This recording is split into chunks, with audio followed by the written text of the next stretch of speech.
Je vais vous illustrer l'algorithme de recherche dichotomique sur un exemple. Donc on prend un tableau ici, j'ai pris un tableau de taille 13 et la valeur recherchée dans le tableau c'est 10. Le tableau, vous pouvez vérifier, il est trié. Donc on commence par prendre le milieu, donc entre 0 et 12, le milieu il est à 6, à l'indice 6. Ok, ici le milieu.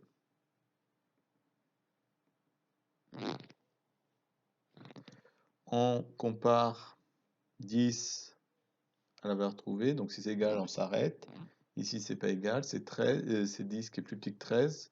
Comme le tableau est trié, on sait que 10 est situé à gauche, donc on va garder que cette partie.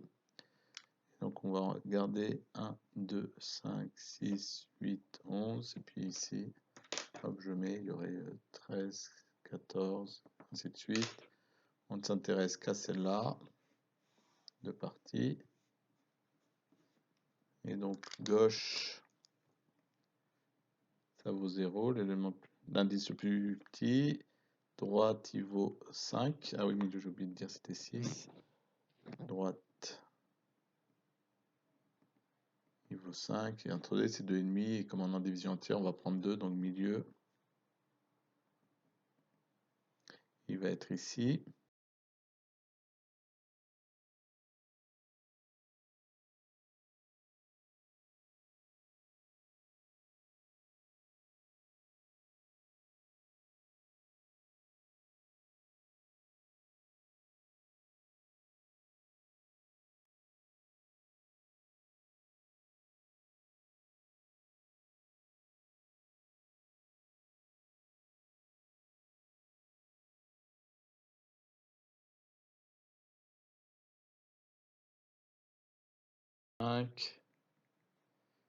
Gauche, ici c'est 3.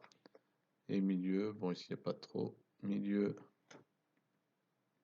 c'est 4. Donc on compare 8 à 10. On sait qu'on a de la partie droite. Donc on garde que le 11. Ici on aurait 13, 14 et puis 8, 6. Et donc on a droite, gauche et tout qui vaut 5. Donc gauche égale milieu égale droite égale 5.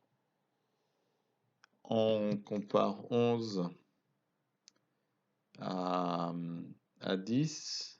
Donc 11 il est plus grand, donc on devrait être situé dans la partie gauche. Et donc à ce moment-là, ce qui se passe, c'est que droite, ça va devenir 4 et gauche, ça va devenir 5, qui est plus grand.